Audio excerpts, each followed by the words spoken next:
Welcome to Sew Chill Sewing Studio. I'm so glad you're here. In this course, we're going to create this beautiful quilted Kindle sleeve completely from scratch. You'll learn how to quilt your fabric, add a functional pocket, and create something that's not just practical, but very special. And yes, we're adding a zipper, but don't worry. I'll walk you through step by step in a way that feels simple and doable. On the inside, you have a soft lining that helps protect your Kindle, so it's perfect for everyday use or just tossing it in your bag.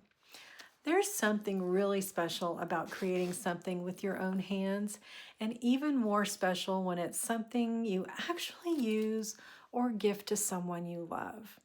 I'll guide you through this step by step, from cutting your fabric to quilting to installing the zipper, and you'll never feel stuck or overwhelmed.